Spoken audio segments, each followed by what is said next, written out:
আসসালামু আলাইকুম প্রিয় মৎস্য চাষী ভাইয়েরা, দেশ এবং দেশের বাইরে থেকে যারা আমার এই প্রতিবেদনটি দেখতেছেন, আশা করি আপনারা সকলেই ভালো আছেন।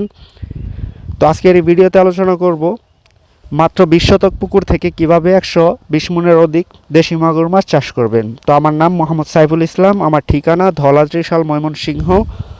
তো দীর্ঘ 15-16 বছর যাবৎ আমি মাছ চাষ করে আসছি। মাছের পোনা সারা বাংলাদেশে সেল দিচ্ছি নার্সিং করে। তো সবার খোঁজখবর রাখি, কোন মাছটা কিভাবে চাষ করলে ভালো হয়, কি রোগ হয়, রোগের সমাধান কি, কোন ওষুধটা ভালো কাজ করতেছে। তো বিস্তারিত সব পরামর্শ দিয়ে থাকি মাছের পোনা দেওয়ার পাশাপাশি মাছটা বিক্রি করা আগ পর্যন্তই আমি খোঁজখবর রাখি। তো যার কারণে আমি মোটামুটি আল্লাহর মতে সবই জানি, কিভাবে চাষ করলে ভালো হয়, কোন মাছ চাষে কীরকম লাভ হয়, খরচ হয় কীরকম, কী রোগ হয়, রোগের ওষুধ কী, সবই জানি।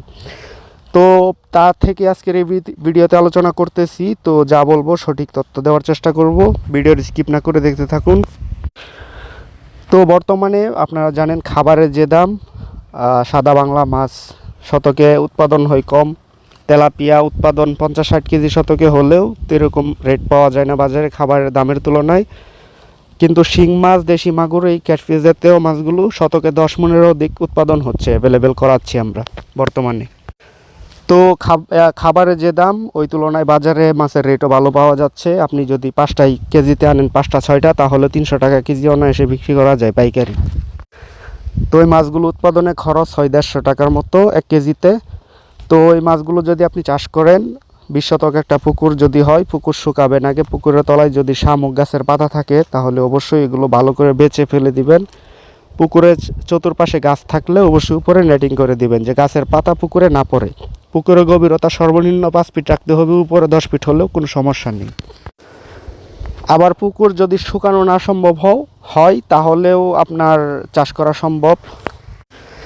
আবার পুকুর যদি শুকানো সম্ভব না হয় তাহলেও অন্যভাবে রেডি করা সম্ভব। জিওলাইট করতে হবে, গ্যাসোনিল করতে হবে, চুন লবণ পটাশ করে আপনি ওই পানি প্রস্তুত করতে পারবেন চাষের জন্য। তো অবশ্যই দেখে নেবেন, রাক্ষসী কোনো মাছ থাকলে আগে বিষ দিয়ে এগুলো মেরে তারপরে পুকুর রেডি করবেন। তো যদি পুকুর শুকিয়ে রেডি করেন তাহলে পুকুর শুকানোর পর পুকুরের তলায় অবশ্যই প্রতি শতকে 2700 গ্রাম করে চুন ভালো করে গুলে ছিটিয়ে দিবেন। ছিটিয়ে দেওয়ার পর মই দিবেন। মই দেওয়ার পর পুকুরে 1 দিন পরে পুকুর পানি প্রবেশ করাবেন। পানির গভীরতা প্রাথমিক অবস্থায় 5 ফিট রাখবেন। তো 5 ফিট পানি দেওয়ার পর প্রাকৃতিক খাবারের জন্য প্রতি শতাংশ হারে 300 গ্রাম ডোবা ফিট দিবেন, 200 গ্রাম সরিষা খোল, 200 গ্রাম টিএসপি সার, 3টা একত্রিত করে ভিজিয়ে 24 ঘন্টা ভিজিয়ে রাখার পর পুকুরে পানিতে ছিটিয়ে দিবেন। তো এগুলো দেওয়ার পর পুকুরে 2 থেকে 3 দিন পরে মাছ মজুত করতে পারবেন। তো মাছ ছাড়ার আগে অবশ্যই কোয়াফর একটা মেডিসিন আছে, জিওলাইট, গ্যাসোনিল, প্রোবায়োটিক, 3-4টা আইটেম এর থাকে একটা ওষুধেই মেডিসিনে, 2 কেজি প্যাকেট। তো 20 শতক বা 25 শতক 1 কেজি ব্যবহার করলেই হয়। অবশ্যই এগুলো ব্যবহার করবেন মাছ ছাড়ার আগের দিন।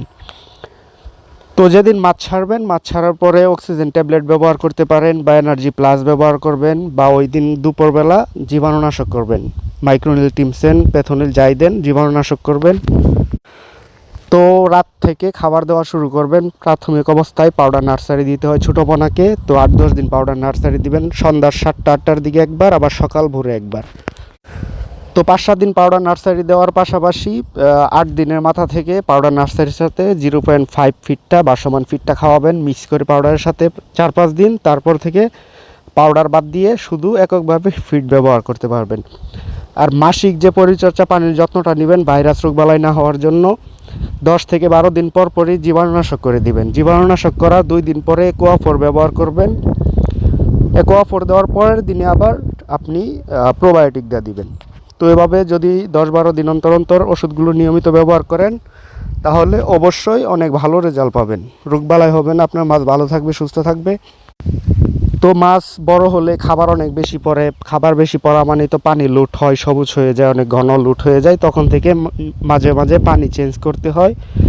তো পানি চেঞ্জ করা সহ যে কোনো রোগবালাই হোক, বিস্তারিত মেডিসিন কি, সব পরামর্শ পেতে চাইলে ভিডিও স্ক্রিনে দেওয়া নাম্বারে যোগাযোগ করতে পারেন। আমি মাগুর মাছের পোনা ছাড়াও অন্য সকল প্রজাতির মাছের পোনা বিক্রি করে থাকি। চাইলে এসে আপনি ক্রয় করে নিতে পারবেন, বা আমি অনলাইনের মাধ্যমে সারা বাংলাদেশে সেল দিই অর্ডার রেখে। তো আজকের মতো ভিডিওটা এখানে শেষ করছি। ভালো থাকবেন সবাই, আল্লাহ হাফেজ।